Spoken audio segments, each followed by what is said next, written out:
안녕하십니까. 가수 이은미입니다. 대략 한 10년 전쯤 된 것 같은데요. 제가 텔레비전이나 일반 공연장 무대 말고 노조 집회나 장애인들의 행사, 인권 시민단체 행사장에 가서 노래를 부릅니다. 그리고 대선이나 총선 때에도 지지하는 후보들 유세에도 참가하곤 했습니다. 그랬더니 인터넷이나 주변에서 당장 하시는 말씀이 이은미는 빨갱이다 그러시더군요. 처음에는 좀 놀랐습니다. 돌아가신 저희 아버님이 생전에 아마 이 소리를 들으셨다면 주무시다가도 벌떡 일어나셨을 겁니다. 제가 참 보수적이고 평범한 사람이거든요. 저는 80년대에 20대를 보낸 소위 386 세대입니다. 하지만 학생운동 같은 건 전혀 하지 않았고요. 이념서적이라는 그런 책들도 단 한 권 읽어보지 않았습니다. 저는 그저 노래가 좋아서 음악만 해왔는데요. 주변에 운동가요라고 불리는 그런 노래를 만들고 부르는 친구들이 있었습니다. 저는 그 친구들에게 너희들 음악 잘못하는 거다. 음악의 순수성을 망치고 있다고 화도 내고 욕도 하는 바로 그런 사람이었습니다. 그런데 한 해, 두 해 음악을 계속하면서 나이를 먹고 신문도 보고 텔레비전도 보고 세상에 대해 조금씩 알아가면서 아, 이건 아니다 하는 생각이 많이 들었습니다. 부정축제, 그거 잘못된 거잖아요. 정당하지 못한 방법으로 돈을 모으는 거. 다른 사람들에게 돌아갈 몫을 나쁜 방법으로 내가 갖는 거. 그런 일을 하면 벌을 받아야 마땅하죠. 그게 정상적인 겁니다. 그런데 돈 많은 분들, 재벌 기업들, 그리고 권력을 가진 정치인들, 비리를 저지르고 부정축제를 하고 세금을 포탈하면서도 쑥쑥 법망을 피해 다니는 걸 보면서 이건 아니다 싶었습니다. 음악밖에 모르는 제가 보기에도 화가 나고 억울하더라고요. 여러분, 개천에서 용났다라는 말 아시죠? 제가 어릴 때만 해도 시골에서 가난한 농부의 아들로 태어났지만 열심히 공부해서 서울로 대학 와서 회사원도 되고 변호사도 되고 선생님도 되고 그런 친구들 여럿 있었습니다. 그런데 듣자 하니 요즘엔 개천에선 용이 안 난다 하더라고요. 부모의 학벌과 경제력이 높으면 그 집 아이들 성적도 높다고. 성적도 노력보다 돈이 만들어준다고 얘기들 합니다. 저는 이건 정말 아니다 싶습니다. 부모가 가난하든 부모가 공부를 많이 했던 못했던 열심히 노력을 하면 더 나은 삶을 살 수 있어야 합니다. 원하는 걸 이룰 수 있도록 공정한 기회가 주어져야 하죠.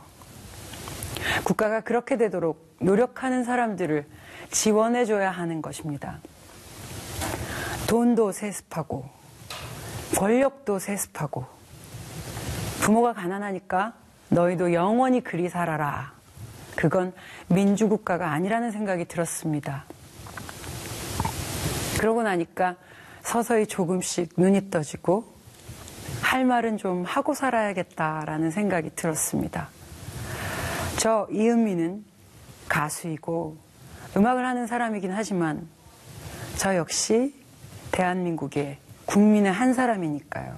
그리고 저도 유권자니까요. 그래서 제가 발언도 하고 유세장에도 가고 그랬는데요. 그걸 보고 빨갱이다 하시는 겁니다. 마음이 많이 아팠습니다. 진심을 진심으로 봐주지 못하는구나. 아직도 이쪽, 저쪽 이렇게 나눠서 사람을 구분짓고 다른 쪽 이야기는 들으려고 하지 않는 그런 답답한 상황이, 속상한 일이 계속되고 있다는 게 참 슬펐습니다. 2009년에 가수 데뷔 20년이었으니까 올해 23년 차 음악 활동을 하고 있습니다. 노래를 부르는 게 너무 좋고 음악이 내 천직이다 하고 살았지만 저도 사람인지라 중간중간 도망가고 싶을 때도 여러 번 있었습니다.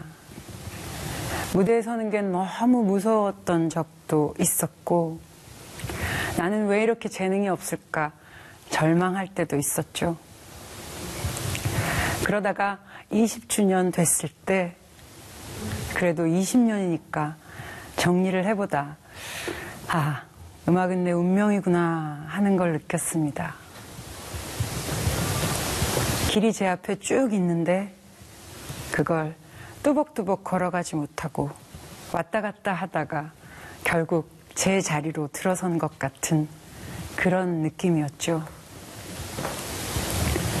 그때 제가 소리를 걷다라는 앨범을 내고 전국 순회 공연을 가졌습니다. 경남 양산에서도 공연이 있었는데 민주통합당 문재인 후보를 가까이에서 뵌 것은 그때가 처음이었습니다. 문재인 후보께서 김정숙 여사님과 공연을 직접 보러 와주셨습니다. 공연이 끝나고 잠깐 인사를 드리는데 언제 시간 되면 양산 저희 집에 와서 삼겹살에 소주 한잔 합시다 하셨거든요. 그리고 몇 년 뒤 전국 공무원 노조 집회가 있었습니다. 그 집회에서 또 잠깐 뵈었죠. 그런데 먼저 저에게 우리 집에 한번 모시려고 했는데 그게 잘 안 되네요 하시더라고요. 그때 이분은 말 한마디 작은 약속도 허투루 하는 분이 아니시구나 라는 생각을 했습니다.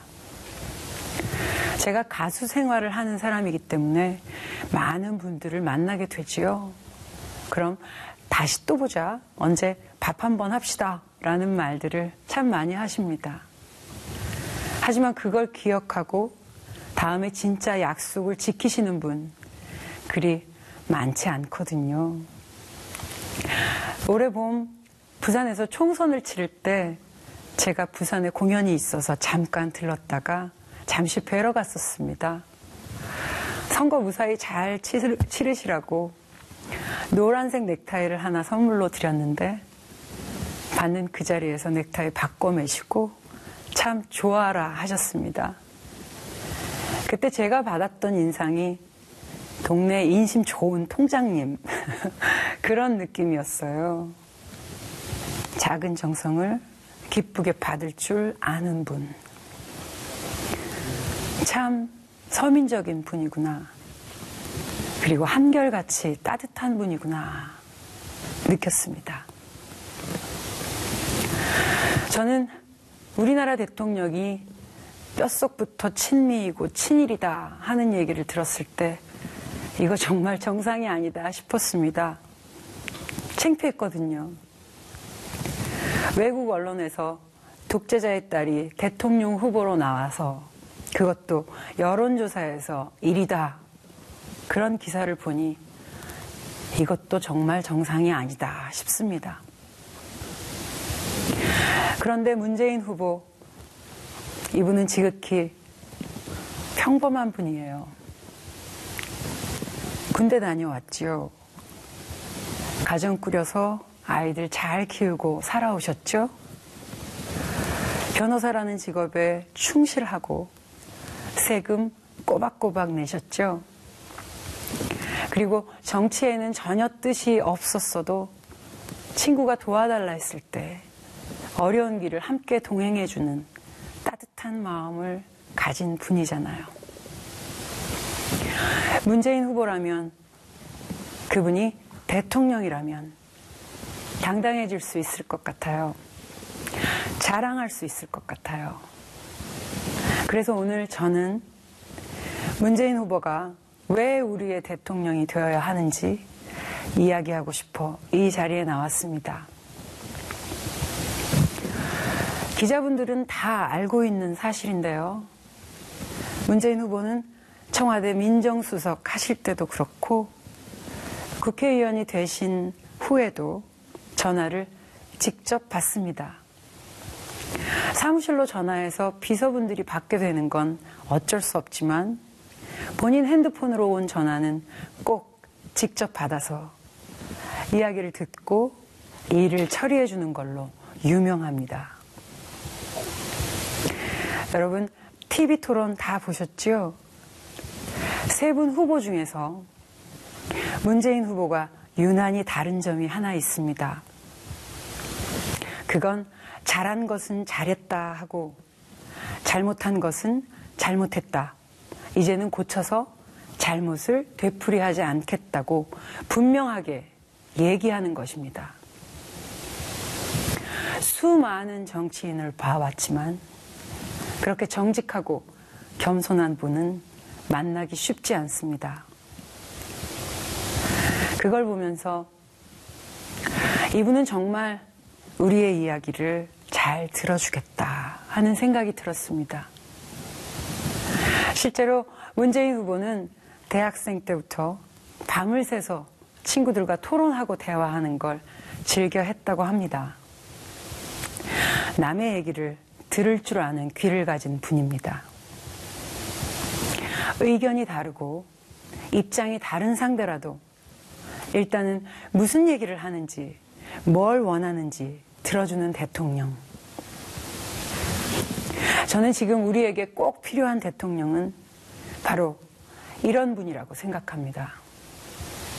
문재인 후보가 청와대 민정수석이 되어 서울 생활을 시작할 때 부산에서 친구들이 어려운 일 맡아간다고 저녁을 같이 먹었다고 합니다. 그때 문재인 후보가 한 말을 많은 분들이 아직도 기억하고 있습니다. 앞으로 5년 동안은 나 찾지 마라. 나에게 전화하지 마라. 그랬답니다. 혹시라도 친구라는 인연으로 청탁이나 부탁하는 일이 생길까 사전에 미리 차단을 하신 겁니다. 그리고 그때 부인인 김정숙 여사에게는 내가 청와대에 있는 동안엔 백화점에 절대 다니지 말라고 했답니다. 문재인 후보는 윗사람 눈치 보는 공직자가 아니구나. 같이 일하는 사람들, 국민들을 무서워하는 사람이구나 싶었습니다.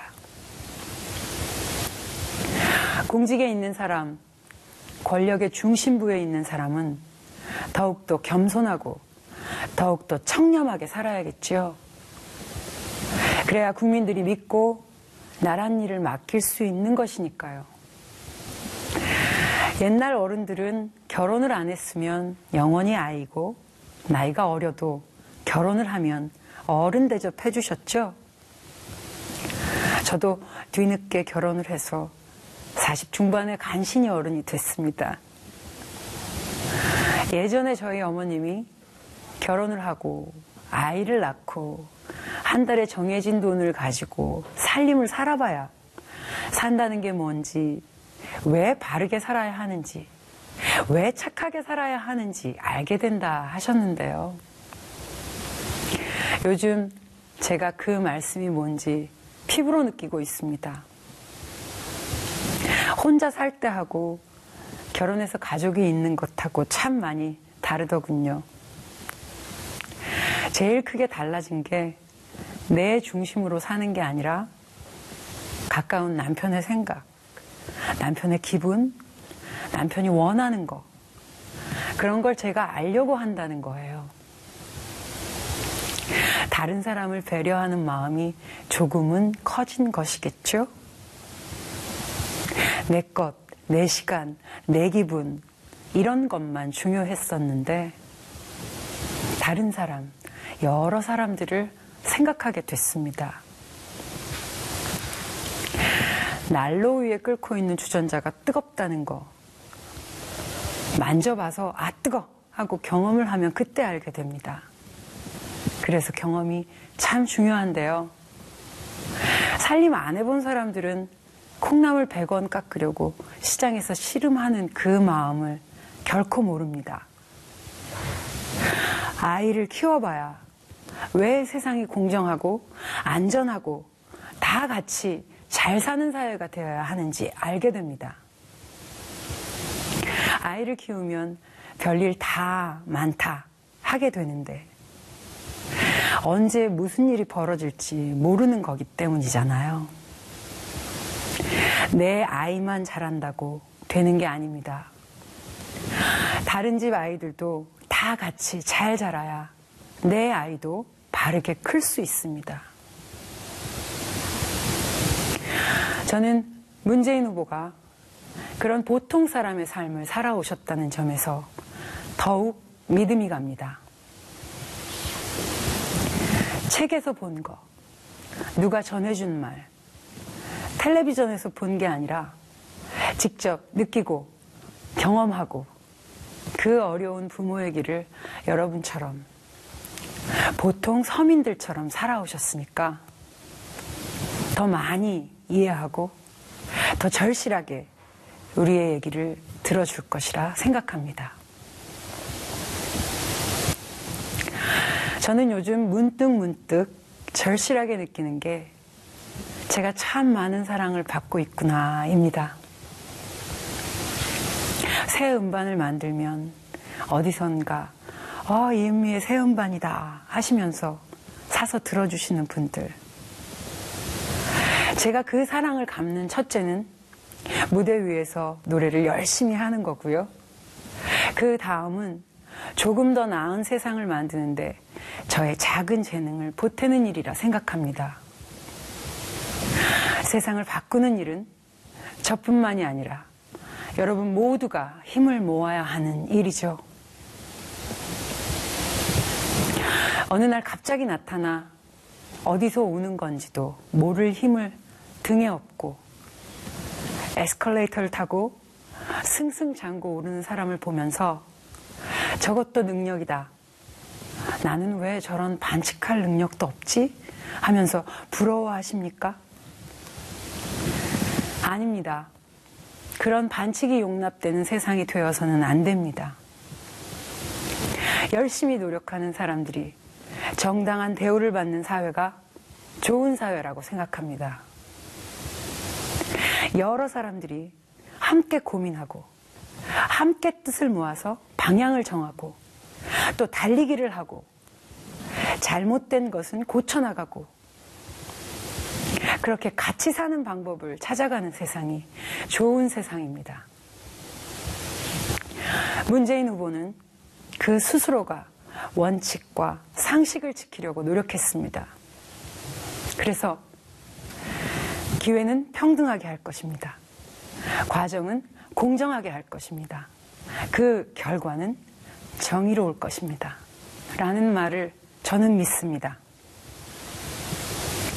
문재인 후보는 평등하고 공정하고 정의로운 세상을 만들기 위해 여러 사람이 힘을 모을 수 있도록 앞장서 줄 것입니다.